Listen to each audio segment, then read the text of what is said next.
wasn't supposed to be in that part of the school. No one really was. The west wing of Lincoln High had been closed off for years, ever since the fire. They never bothered to fix it up, so it just sat there, collecting dust and rumors. But that day, after Miss Bennett gave us a surprise test, I needed a place to clear my head. So I wandered. The hallway was dark, the windows dirty and blocked by old boards. I could barely see a thing, but there was this weird feeling that kept pulling me forward. Maybe it was just curiosity, or maybe I was just being stupid, but I kept walking, my sneakers echoing in the empty space. Then I saw it. At the very end of the hall, there was a locker. Not just any locker though. This one was different. It was older, rustier, like it had been there long before the rest of the school. The lock on it was hanging off, barely clinging to the door. For a moment, I thought about just turning around and leaving, but something about that locker, it made my skin crawl. I had to know what was inside. It took a bit of effort, but I finally pried it open. The door creaked as it swung open, and that's when I saw them, the photographs. They were pinned up on the inside of the door, one after the other. Some were black and white, others in color, but all of them were of students. My heart started pounding when I recognized some of the faces. These were my classmates. Some of the photos looked recent, others not so much. But it wasn't just the photos. There were notes too, handwritten, scrawled in messy, angry letters. Names, dates, plans. Get even with him after school by the bleachers. One of them read. Make sure she's alone in the hallway before you grab her, said another. My hand started shaking, and I felt like I was going to be sick. This wasn't just some creepy old locker. Someone had been planning to hurt people, my friends. I quickly stuffed some of the photos and notes into my backpack, my heart racing as I did. I had to show someone, anyone. But as I turned to leave, I heard it. Footsteps. They were slow, deliberate, and getting closer. I froze. My mind was screaming at me to run, but my feet wouldn't move. The only place to hide was the locker itself, but the thought of being trapped inside it made my stomach churn. The footsteps stopped right outside the door. I could see the shadow on the floor, long and thin, like whoever it was just stood there, waiting. My breath caught in my throat, and I could feel the sweat dripping down my back. I don't know how long I stood there, but it felt like forever before the shadow finally moved on, disappearing down the hallway. I didn't wait. I bolted out of there, not caring how much noise I made.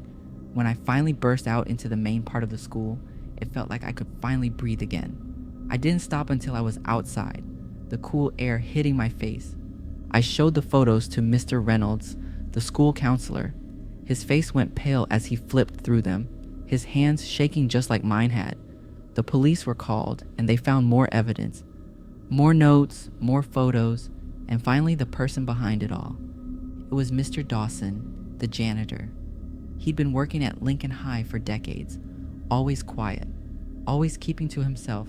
No one ever suspected him, but for years he'd been stalking students, planning to get even for whatever wrongs he thought they'd done. They arrested him, but it didn't make things better. The whole school was on edge after that. Everyone felt watched, violated. The locker was sealed up, but the damage was done. We all knew someone had been there, lurking in the shadows, waiting for the right moment. And for me, I couldn't shake the feeling that I barely escaped being one of his targets.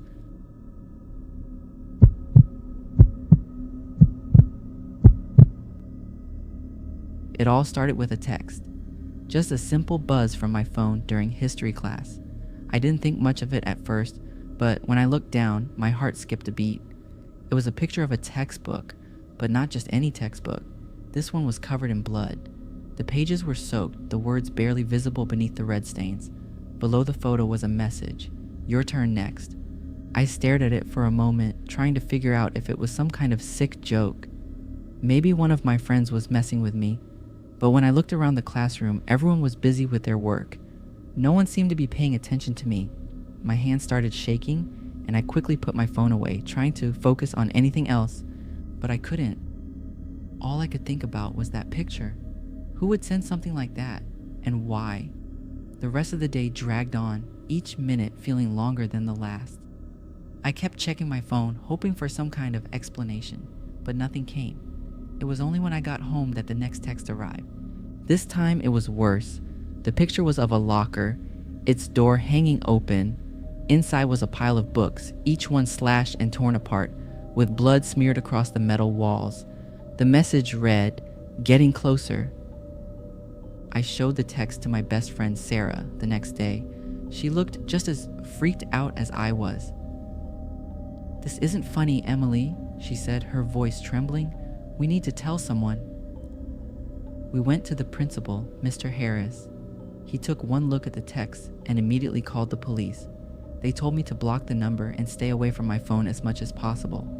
But even with their reassurance, I couldn't shake the feeling that someone was watching me. Every shadow, every creak in the hallway made my skin crawl. The text didn't stop though. Each one was more disturbing than the last. Photos of mutilated school supplies, bloody desks, even a classroom door with a message scrawled on it in what looked like blood, "Soon." The police tried to trace the number, but it always led to a dead end. They searched the school, but nothing seemed out of place. Then, one afternoon, Sarah and I were in the library, trying to study for finals. We were sitting in a quiet corner when she suddenly gasped and grabbed my arm. "Emily, look," she whispered, pointing to a small black dot on the bookshelf. It was a camera, barely noticeable unless you knew where to look. My blood ran cold. How long had it been there? Who had put it there? We quickly told the librarian, who called the police again. This time they did a thorough sweep of the school. They found 3 more cameras, all hidden in places where students would normally hang out. The discovery sent shockwaves through the school. Everyone was on edge, wondering who could be behind it. It wasn't long before they found him, James, a quiet kid who barely talked to anyone. He'd been in my classes for years, but I never really noticed him. He was the one who'd been sending the texts, taking the pictures, and planting the cameras. They found a whole stash of footage in his locker, along with detailed notes about his plans. He was arrested, but it didn't make me feel any better. Knowing that someone I passed in the hallway every day was capable of something so twisted, it changed everything. I couldn't focus in class anymore, couldn't walk through the school without looking over my shoulder. I started having nightmares, waking up in a cold sweat, convinced that someone was still watching me. Even now, months later, I still don't feel safe. The cameras are gone, James is gone, but that feeling of being watched, it never really goes away.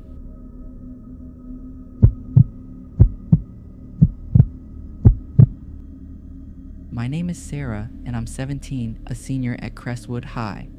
Prom night was supposed to be the best night of my life, but it turned out to be something I'll never forget for all the wrong reasons. Mark and I had been dating for a few months. He was sweet, a little quiet, but always treated me well. I was thrilled when he asked me to prom, and we spent weeks planning everything. The dress, the limo, even the after party. That night, everything seemed perfect at first. The gym was transformed with lights and decorations, and everyone looked amazing.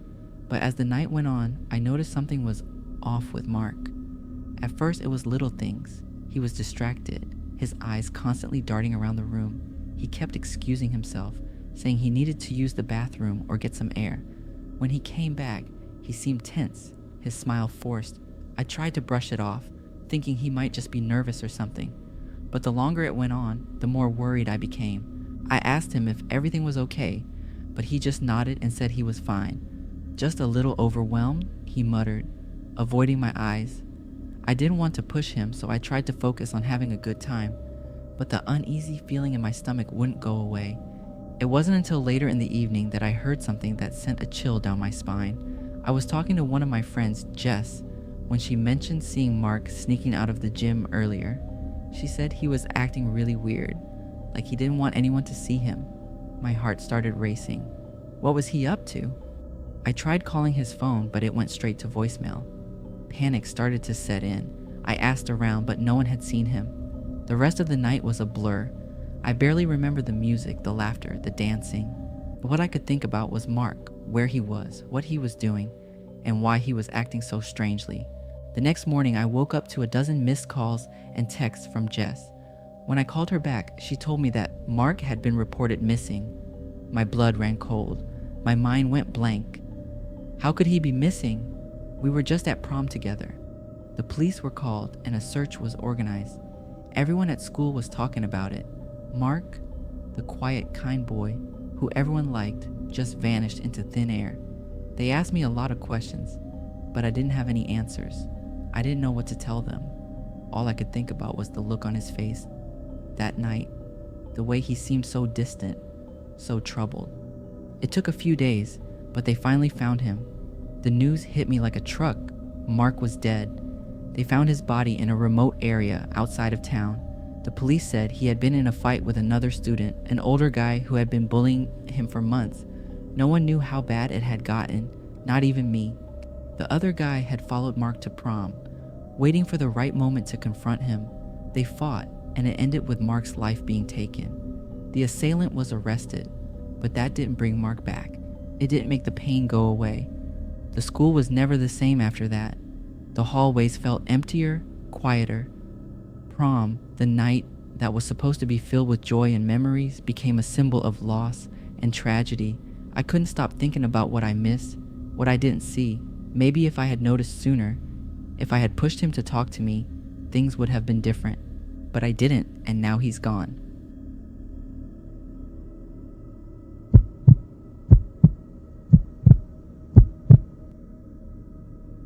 I'm Jenna, a senior at Fairview High, and this is the story of how one of our most talented students turned a school art show into a nightmare.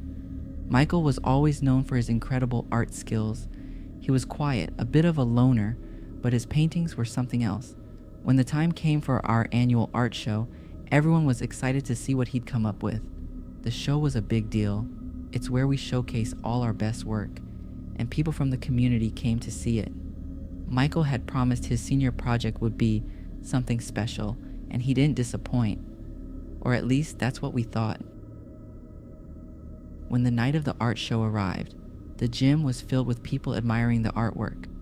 There were colorful abstracts, serene landscapes, and a few strange but interesting pieces. Michael's work was in the back corner of the gym, where the lights were dimmed to create an eerie atmosphere. I remember thinking it was a bit too dark back there, but it was all part of the show's setup. The first thing that hit me was the stark contrast between Michael's paintings and the rest. His project was a series of dark, disturbing scenes. There were images of people in violent situations, faces twisted in fear and blood splattered across the canvas. At first I thought it was just some edgy artistic expression, but as I looked closer, something began to unsettle me. Some of the faces in the paintings looked familiar. One of the paintings showed a girl with a striking resemblance to my friend Lisa. Another had a guy who looked just like Jake from our math class. I thought it was just a coincidence until I heard others talking about it. People were pointing out their own likenesses in the paintings, and whispers filled the room. The more we looked, the more we realized that Michael had painted people we knew. The atmosphere quickly shifted from awe to unease. Parents were worried, and students were whispering nervously. The police were called in after a few parents raised alarms about the disturbing nature of the artwork. It felt like a nightmare. Our art show, which was supposed to be a celebration, had turned into a crime scene.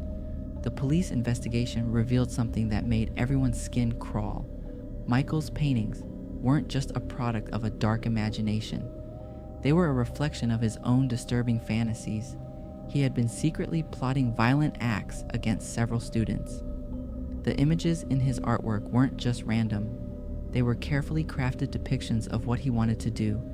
The police found detailed notes and sketches in his locker, along with a list of students he had targeted.